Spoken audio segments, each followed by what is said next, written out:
My name is Helen Marie Voss. I turned 68 last month, though I still feel like I'm waiting to be grown enough to make peace with my past. I live alone now, in a small, creaking house on a hill just outside of Pine Hollow, Mississippi. The kind of town where everyone knows your name, but no one really knows your story. Most days, I keep quiet. I tend to my little garden, sweep the same porch boards that have been cracking since the 90s, and I write letters I never send. Not because I don't want to, but because I wouldn't even know where to send them. One of those letters is to my daughter, Caroline. I haven't seen her in over 11 years, haven't heard her voice in 6. Not since the last time she called me and said, "I'm not angry, Mama. I'm just tired. I'm tired of having to be so strong all the time." Then she hung up. I stood in the kitchen with the receiver still pressed to my ear, even though the dial tone had long since taken her place. I didn't cry, not right away, because crying was a luxury I was never allowed. My mother made sure of that. Her name was Ruth Darnell. She was the kind of woman you didn't cross and didn't question. Stronger than steel, colder than the Mississippi River in February. She raised us, me and my 2 younger brothers, with hands that never trembled and words that never softened. If we cried, we were weak. If we questioned, we were ungrateful. If we failed, it meant we hadn't tried hard enough. She called it discipline, strength, love in the only form she knew how to give. And when I had Caroline, I swore to myself I'd be different. I held her for hours the day she was born, rocked her long past the point her eyes had shut, whispered promises into her skin. "I'll never let you feel the way I did." But life has a cruel sense of irony. Because even though I wanted to love her differently, I didn't know how to be a different kind of mother. Not really. My mother taught me toughness. She taught me survival. She taught me how to build walls thick enough to hold back hunger, hurt, and hopelessness. What she never taught me was how to take them down. And when Caroline started growing up, when the questions turned into protests and the tears came with sharp edges, I did what I had been taught to do. I hardened. I silenced softness before it could make either of us look weak. I told her to stop crying when the girls at school were cruel, told her to fight back when a teacher misunderstood her quietness for defiance, told her to never let them see you bleed. I thought I was protecting her, but I was preparing her for a war that shouldn't have been hers to fight. And in doing so, I became the very thing I'd sworn I never would. Caroline was always a quiet child, not timid, not fearful, just inward. She'd sit on the floor for hours with her little red sketchbook, drawing strange shapes and crooked trees and girls with tangled hair and heavy eyes. Sometimes she'd bring her drawings to me and ask, "Do you think she looks brave?" And every time I'd say, "Bravery isn't how you look, baby. It's what you do." At the time, I thought I was teaching her strength, teaching her to stand tall in a world that, frankly, never made space for softness, especially not for women, especially not for black women in Mississippi. But I see now I wasn't answering her question. She wasn't asking for philosophy. She was asking for presence. for validation, for comfort.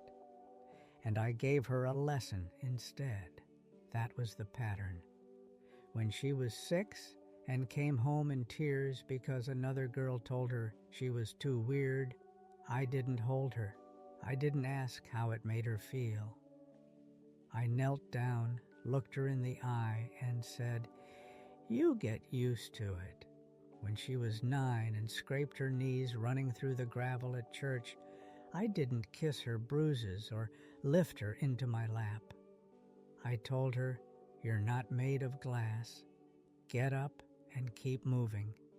When she was 12 and came to me with trembling lips and said, "Mama, I think the kids don't like me," I barely looked up from my sewing. I told her, "You don't need friends to be worth something. You just need to learn to stand on your own." And when she was 16, God help me, when she came to me late one night, clutching a crumpled piece of paper, her hands shaking, and whispered, "Mama, I think something's wrong with me." I didn't ask to read the paper. I didn't even look her in the eyes. I just sighed, tired, cold, detached. And I said, "Ain't nothing wrong with you except too much time thinking." She stood there, waiting, hoping I'd say more. But I didn't. She turned, walked back to her room, and closed the door. I never saw the paper. I've thought about that moment more times than I can count. I try to reconstruct it like a crime scene in my head. Try to imagine what was on that paper: a test result, a letter from a teacher, a diary page she hadn't meant to show me. Or maybe it wasn't about the paper at all. Maybe it was just her, asking for me to see her, to really see her. And I didn't, because by then I had fully become my mother's daughter, not just in how I talked, but in how I withheld. See, my mama taught me that love was a kind of currency. You earned it through resilience, not emotion. And so, when Caroline cried, I didn't comfort her. When she doubted herself, I didn't reassure her. When she reached out, I pulled away, not because I didn't care, but because I did. Too much, so much that it scared me. Because if I let that door open, if I allowed myself to feel the weight of her sadness, I was afraid I wouldn't survive it, that it would sink me like a stone in a river already swollen with everything I'd never learned to name: my own grief, my own fears, my own invisible bruises. So I did what I had been trained to do. I taught her silence. I taught her distance. I taught her how to armor herself with sharp words and colder shoulders, and she learned. Oh God, she learned too well. By the time she was 18, there was a wall between us I didn't know how to break down. She was still living at home, still eating my food, still folding her laundry on the same cracked table, but we didn't talk. Not really. We exchanged facts, logistics, schedules, but never truth. And every now and then she'd try. She'd ask if we could talk, if we could go for a drive, if I wanted to see her new paintings, and every time I'd find a reason to say no, because by then the guilt was too heavy. And guilt has a funny way of looking like resentment when you can't name it out loud. Then came the night she packed her bags. She didn't slam a single door, didn't shout, didn't cry. She just stood in the hallway, duffel bag in one hand, keys in the other, and said, "I don't think you ever really saw me, Mama. And I can't keep trying to prove I'm strong enough to earn your love. I wanted to stop her. I wanted to scream, "I loved you every second. I just didn't know how to show it." But my mouth wouldn't move. The words wouldn't come. I just stood there, my arms heavy, my chest hollow, and she left. Not with rage, not with hatred, but with exhaustion. Like loving me had worn her down to the bone. And that's when I realized something no one ever told me. You can lose your child not through violence or neglect, but through the slow starvation of emotional absence. The same kind I'd lived through with my own mother and passed on like an heirloom. But that wasn't the worst part. The worst came later, when I found what she'd left behind in her room and realized just how much of her I'd never even tried to know. The morning after Caroline left, I walked into her bedroom like a stranger trespassing in someone else's life. It still smelled like her lotion, coconut and lavender, and her pillow was dented from where her head had rested just hours earlier. Her closet door was open, hangers swaying slightly from where clothes had been pulled in a rush. But most of her things were still there. Her easel stood in the corner, a painting unfinished, just a figure in gray tones, curled in on itself, surrounded by jagged red shapes. I stared at it for a long time, trying to decide if it was pain or fire that framed the girl. And then I saw it, tucked between the pages of a spiral-bound sketchbook on her desk. A letter, not addressed to anyone, no envelope, just folded once and left like she wanted it to be found but couldn't bear to hand it to me. My hands shook as I unfolded it. The paper was soft from the way it had been handled, corners smudged with what looked like graphite or maybe tears. The first line hit like a fist. "I tried to be your kind of strong, Mama, but your kind of strong makes me feel like I have to disappear first." I couldn't breathe. I sat down on her bed, that letter clutched in both hands like it could anchor me, and kept reading. She wrote about growing up in a house where emotion felt like weakness, about how she used to practice crying without sound so I wouldn't hear her, how when I praised her for not making a fuss at the doctor's office, she thought it meant her pain didn't matter. She wrote, "I started believing the less I needed, the more you'd love me." And that was the line that cracked something open in me that still hasn't closed. Because I remembered instantly all the times I had praised her for being independent, for handling things on her own, for being mature beyond her years. I thought I was empowering her, but really I was teaching her to shrink, to suppress, to silence the parts of herself that were tender, afraid, uncertain, because those were the parts I didn't know how to hold. She wrote about high school, about a boy who cornered her behind the gym, about how she told no one, not even me, because she thought I'd ask what she did to provoke him. That line made me sick, because she wasn't wrong. At that time in my life, I probably would have said something like, "Well, did you lead him on? What were you wearing?" Not out of cruelty, but out of programming. My mother had drilled those same questions into me until they became instinct. I had passed them on without even noticing. Caroline's letter went on, pages of pain that had been swallowed and repackaged as self-control. Pages of questions she never got to ask. Things like, Why did you never ask me what made me sad? Why was it always more important that I was tough than that I was okay? Do you even know what my favorite color is? I didn't, and that broke me more than anything, because Caroline had always loved lilac.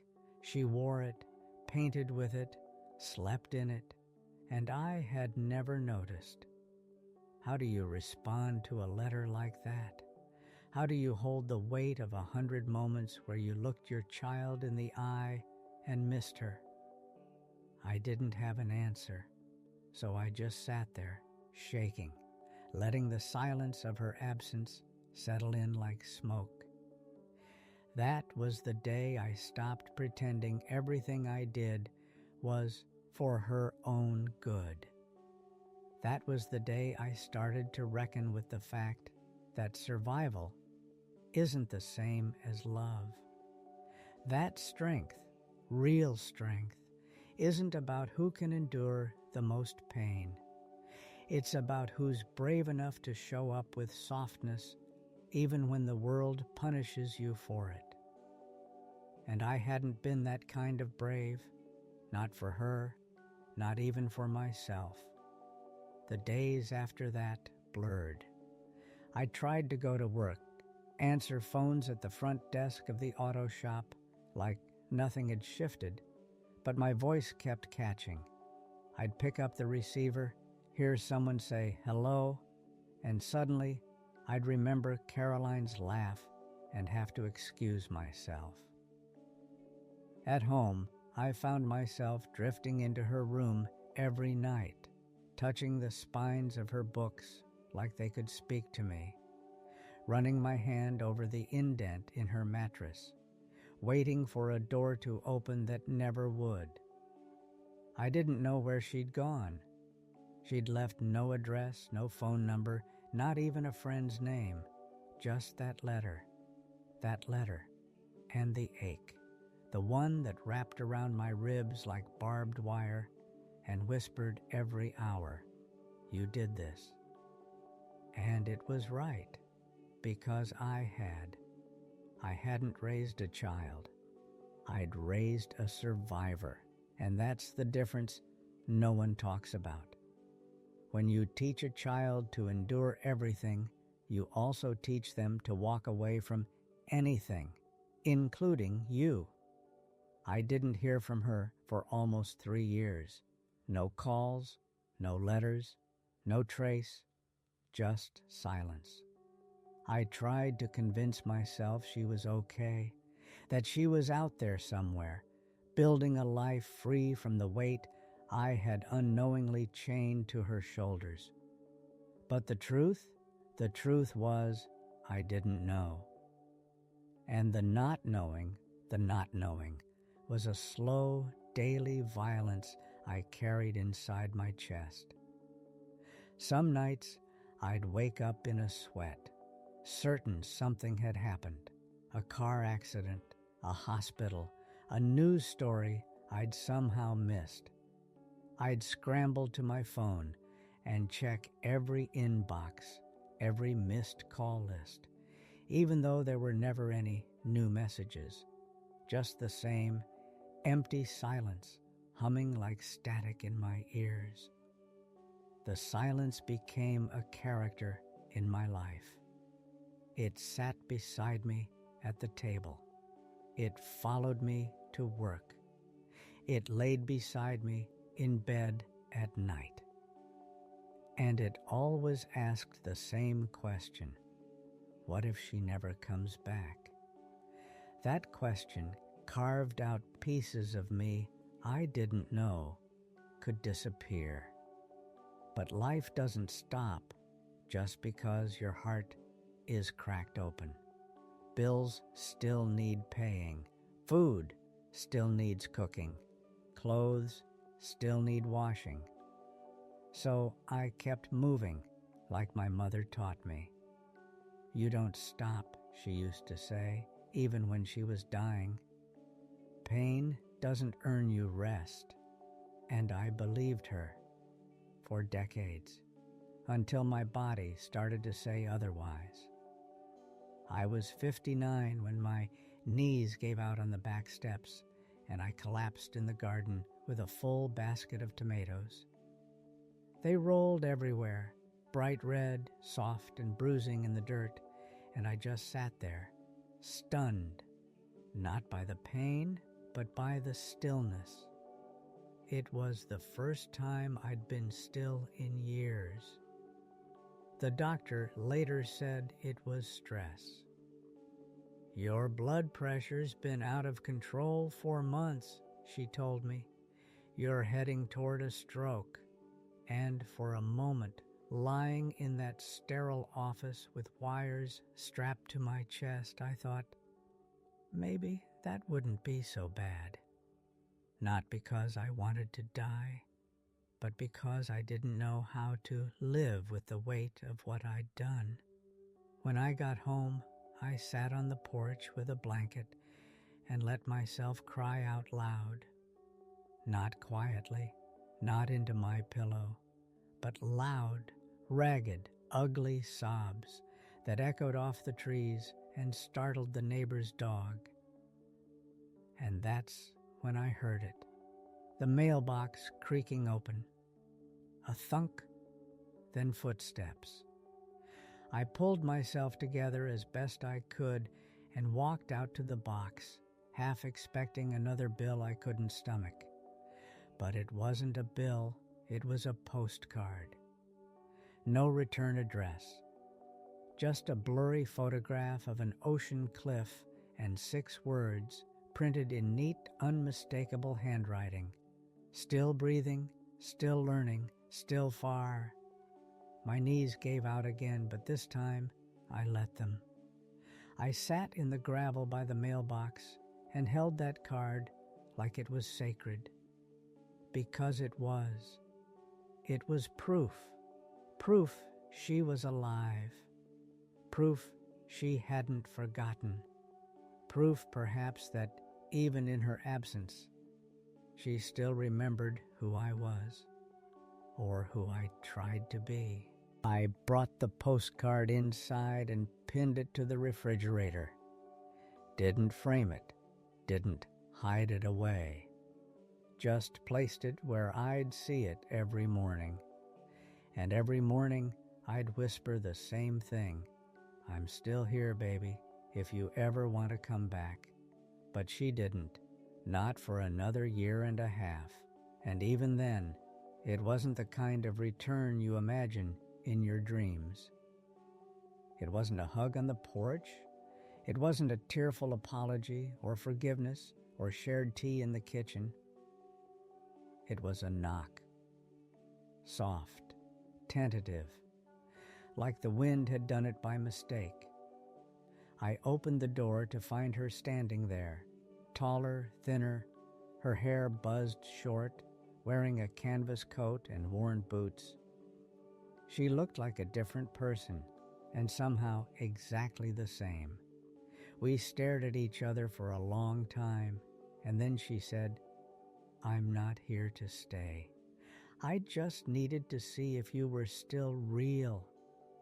It broke me, because I was real, but I hadn't felt like it in so long. I stepped back, opened the door wider, and said, "I don't know how to fix it, but I've been trying." She didn't come in, not that day. She nodded once, looked around like the house itself might attack her, then said, "I read your letter, the one you left me. I kept it. I just couldn't answer." And I said, "You didn't have to." And I meant it. Because her being there, even if only for a few minutes, was more than I thought I'd ever get. She didn't stay long. She didn't hug me. She didn't smile. But she looked at me. Really looked. And then she said, "I hope you're being kinder to yourself." And I said, "I'm trying." And then she left. Just like that. But this time, she left the door open behind her. Not literally, emotionally. And I stood there in that doorway for a long time, breathing in the cold morning air, thinking, maybe that's what healing starts with, not fixing everything, but not closing the door completely. After that day, I didn't hear from Caroline again for nearly 8 months, but the silence was different now. It didn't carry the same finality, the same hollow echo of abandonment. No, it felt like a pause, a breath held, a space left open just wide enough to step through if either of us found the courage. I tried not to hope too hard. Hope, after all, is fragile. And when you've buried it as many times as I have, it's hard to let it live again. But I began doing small things, quiet things, not in preparation for her return, but because I realized I needed to become someone she might one day be willing to come back to. I started therapy. Really started. Not just talking to someone once a month like I had after she left, but deep, aching work. Week after week, I sat across from a woman named Adrienne, who didn't let me off the hook, who didn't allow me to hide behind phrases like "I did my best" or "that's just how I was raised." She asked hard questions. Questions like, when did you first learn that softness was dangerous? What did your mother teach you about love that wasn't love at all? Who comforted you when you were scared? And the answers were devastating. Because the truth was, no one ever had. When I was 7, I wet the bed one night after a thunderstorm rattled the windows and knocked the power out. I remember standing at the top of the stairs, crying quietly, ashamed and afraid. My mother didn't hug me, didn't console me. She stripped the sheets in silence and said, "Next time, be braver." That's what I carried into motherhood. Not the fear, the expectation that fear was something to be erased, not understood. So, of course, when Caroline came to me with her trembling questions, I offered her the only thing I knew, toughness, and she took it like a stone in her hands. She carried it for years. And I mistook her quiet for strength. Adrienne told me something I'll never forget. She said, "Toughness without tenderness becomes cruelty. And cruelty, even unintentional, leaves the same bruises." That night, I came home and pulled out a box from the closet. Inside were old photographs.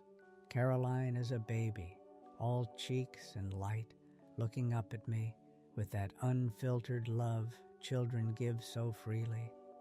Pictures of her at the fair on Halloween, holding a ribbon from the art show she won in 7th grade. In each one, I saw her more clearly than I ever had when she stood right in front of me. And I wept, loud, ugly, keening sobs, because the pictures told a story I had never let myself hear, that I had loved her, desperately, fiercely, but I'd loved her in the language I was taught, and she didn't speak it. She was fluent in gentleness, and I'd handed her steel. It was a few weeks later when the second postcard came. This one was a photograph of a bookstore, small red brick, fairy lights in the window. On the back, just 3 words. You were right, that was it. No explanation, no context. But I knew. I knew it was about the letter I'd left for her that night she walked out. The one that said, "You didn't do anything wrong. You were never too soft." I just didn't know how to hold that softness without smothering it. She was telling me she heard me, that she had taken my words with her, maybe even folded them into whatever new life she'd built. And somehow, that was enough to keep going, enough to begin rewriting my own story, even if I didn't know how hers would end. I began writing to her again. Not letters this time. Those lived in the drawer by the stove, still growing in number, but real writing, a journal. Every morning before coffee, I'd sit at the window and write a single page addressed to her. Not to send, not to prove anything, just to remember her, to keep her present in my life in a way that wasn't desperate or aching, but rooted. Human. I wrote things like, "The tomato vines are climbing higher this year. You used to hate the way they smelled. Said it reminded you of old pennies. I started listening to that weird ambient music you liked. It's not as strange as I thought. Your painting is still in the closet. I take it out sometimes when I need to feel brave. Sometimes the pages were just silence. A flower I taped inside. A leaf I found in the driveway that looked like it had been dipped in fire. A note that said, 'Still here.' That became my new prayer. Still here. It wasn't dramatic. It wasn't poetic. But it was true. And sometimes, truth is the softest, strongest thing we have left. Spring came late that year. The garden bloomed half-heartedly, like even the earth wasn't sure it wanted to begin again. The lavender took longer than usual to sprout, and the porch boards groaned louder than they used to when I stepped out for the morning air. I was 64, alone, but not lonely in the way I used to be. Something had shifted. Grief, when carried long enough, becomes a kind of rhythm. Not less painful, but less sharp. Like learning to live with a limp you no longer notice until you try to run. And I wasn't trying to run anymore. I was trying to stay. To be here, in the quiet, with the parts of me that I'd kept hidden for too long.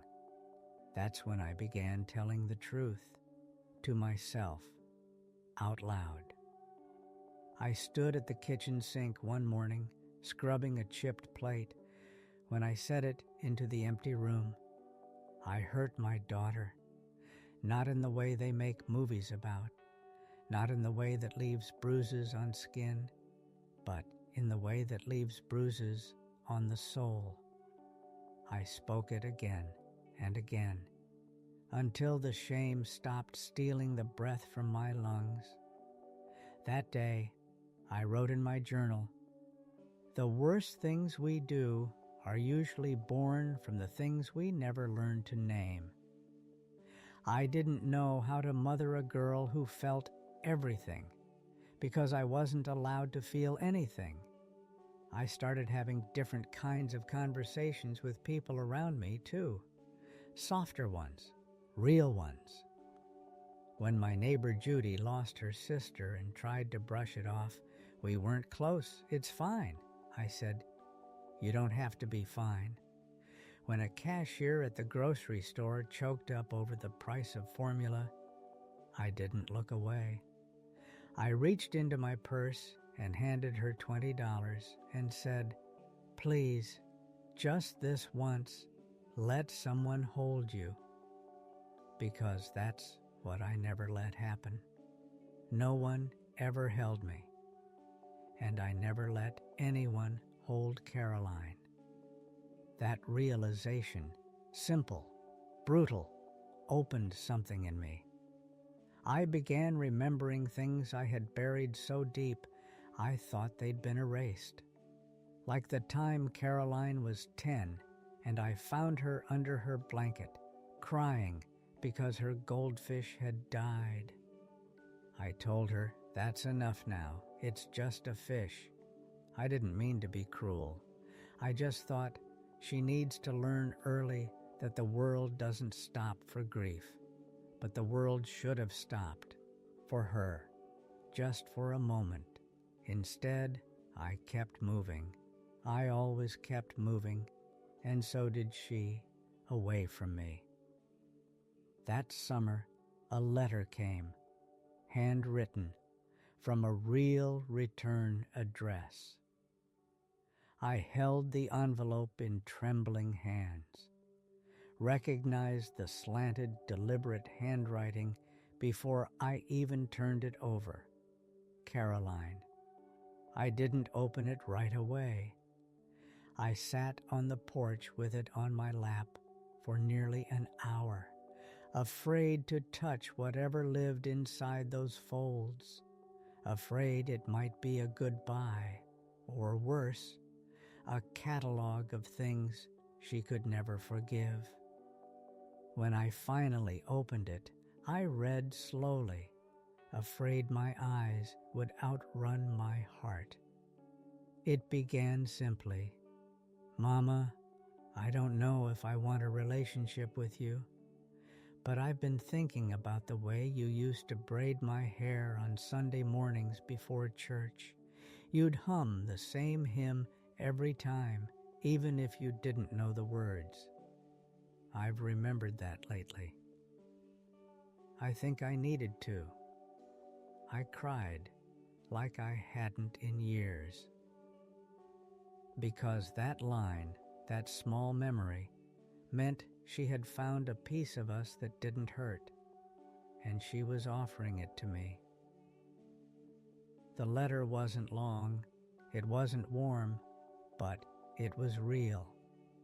She told me she was living in Portland now, that she worked in a used bookstore and spent most of her time alone, that she still painted, though mostly abstract pieces she didn't show anyone. Then this, "I don't know how to talk to you. I still feel like I have to protect myself when I think of you. But I'm starting to understand why you were the way you were. That doesn't mean it didn't hurt. But I think part of growing up is realizing our parents didn't always know they were bleeding when they passed us their wounds." That sentence felt like both an indictment and a benediction. She wasn't forgiving me, not yet. Maybe not ever, but she was seeing me.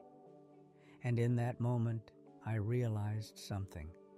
I had spent so many years trying to be strong that I forgot the most radical thing I could do, the most healing, the most human, was to be seen in my weakness, and to let her be seen in hers. No masks, no defense, just the truth between us, naked and trembling. Caroline's letter ended like this: "I'm not ready to come home, but I wanted you to know I remember the hymn.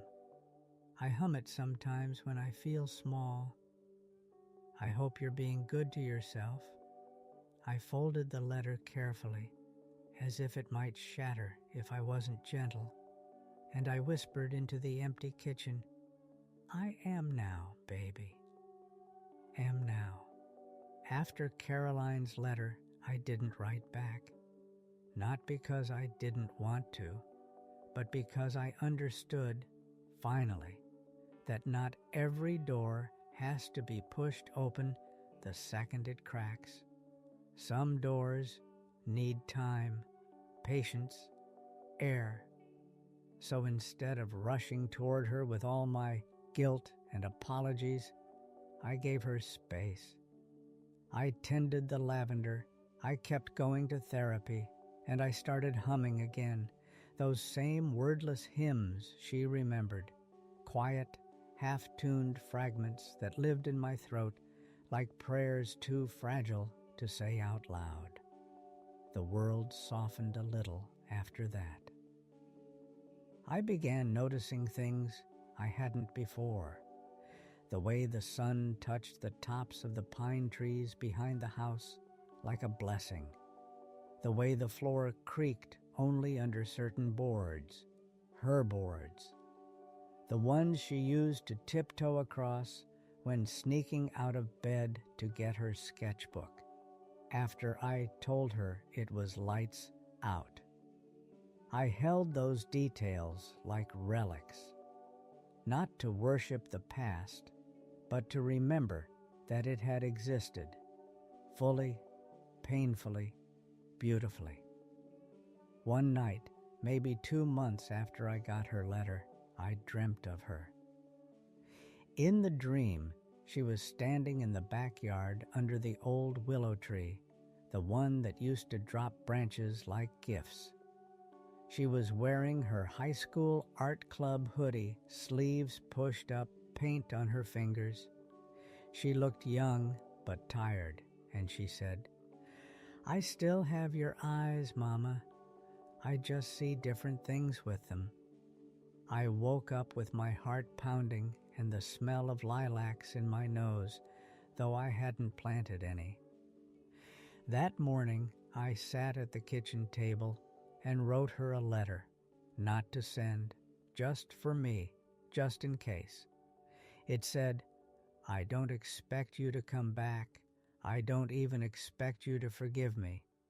But if you ever want to know who I've become in your absence, just know I kept your chair at the table. I still hum." And I finally planted lilacs. I folded it carefully, placed it in the drawer beside the others, and lit the little candle I keep on the windowsill, for presence, for softness, for her. And then, out of nowhere, on a Tuesday like any other, I got a phone call. Unknown number. I almost didn't pick up. I had just stepped out of the shower, hair wrapped in a towel, house half cleaned. I remember thinking, let it go to voicemail. If it's important, they'll leave a message. But something in me said, pick up. So I did. And there it was, that silence, that familiar pause, and then her voice, shaky, breathless, alive. "Hi, Mama." My knees nearly buckled. I sat on the floor, right there in the hallway, the towel slipping off my head. "Hi, baby," I whispered. "Hi." We didn't say much, not at first. She told me she didn't know why she called, just that she had been thinking of me. I told her I thought of her every day. Then a long silence, not tense, just raw. Finally, she asked, "Do you still paint the porch every spring?" I laughed. Actually laughed. "Yes," I said. "Though it needs it less and less every year." She chuckled, and I swear it sounded like church bells in fog. That was all, just 5 minutes. But in that time, something old cracked open, not fully, not loudly, just a seam, a hairline fracture in the dam between us, enough for light to slip through. After we hung up, I sat on the steps outside, letting the warmth of the sun settle into my skin. I felt older than I ever had, and somehow more whole than I'd been in decades. Because sometimes love doesn't come back with fireworks. Sometimes it comes back like this. A phone call, a breath, a moment of shared quiet where, for once, no one is pretending to be anything they're not. Caroline and I didn't speak again for another 2 months, after that first call. But something had changed. The silence no longer felt like absence. It felt like space. Space that belonged to both of us. I didn't press, didn't call back. I let her be the one to reach again if and when she was ready. And in the meantime, I kept doing the work I should have done decades ago. I learned how to sit with my discomfort, how to stop turning pain into orders and silence into punishment. I even started volunteering twice a week at a community center downtown. Just small things, folding clothes, making tea, reading books to tired kids whose mamas needed a moment of quiet. One little girl, maybe 5, fell asleep on my lap once. Her hands were sticky from a snack, her cheek warm against my arm. And I just held her, didn't tell her to sit up, didn't wipe her hands, didn't flinch when she drooled, just let her rest. And in that moment, I realized this is what I never gave my daughter, not because I didn't want to, but because I never knew I was allowed. Love for me had always been laced with warning. Don't be too soft. Don't be too trusting. Don't get attached. And yet there I was, weeping quietly under the buzz of flickering fluorescent lights, because a child I didn't even know trusted me with her stillness. And I hadn't failed her. That night, I went home and opened the drawer beside the stove, the one with Caroline's letters and the journals and the photographs I hadn't touched in months. I added one more letter, short, just a paragraph. You don't owe me anything, not a visit, not forgiveness. But if one day you find yourself needing a place where you can lay your head and be held without question, you still have one. Not because you've earned it, but because you're mine. And I've finally learned what that means. I dated it, folded it, tied it with a string, and let it live with the rest. A week later, on a Sunday morning just after the first heavy rain of fall, there was a knock on my door. I thought it might be Judy, or a delivery man, or one of the neighborhood kids selling something for school. But it wasn't. It was her. No bags, no announcement, just Caroline, a little older, a little heavier in the eyes. She didn't say anything at first, neither did I. Then, slowly, she reached into her coat pocket and pulled out something wrapped in tissue paper. She placed it in my hand, and for a moment I didn't move. Then I unwrapped it.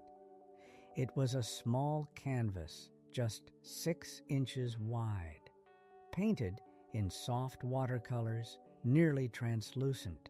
A porch, ours, lavender in bloom, a rocking chair, the candle on the sill, and beside it, a note, barely legible. It said, "Still here." My breath caught. Tears came fast, but I didn't hide them. Not this time. She looked at me, finally, fully, and said, "Can I come in?" I stepped aside. She didn't stay long. We didn't talk about the past, didn't rehash old wounds. We just made tea and sat in silence, watching the light move across the floor. But that silence wasn't heavy. It wasn't shameful. It was healing, slow, gentle, present. We're not whole now, Caroline and I. But we are real. Sometimes she calls, sometimes she writes, sometimes weeks pass without a word. And sometimes I still ache for the child I lost long before she left. But I no longer try to chase what we were. I try to be here for what we might become. And every morning I whisper a little blessing, not to the sky, not to God exactly, but to the space between us. May softness protect her. May truth carry her. And may she always know she was loved, even when I didn't know how to show it. I don't need her to return everything I lost. Because now I understand the only thing I ever needed was this: a chance to love her better when love finally meant being soft enough to bend and brave enough to begin again.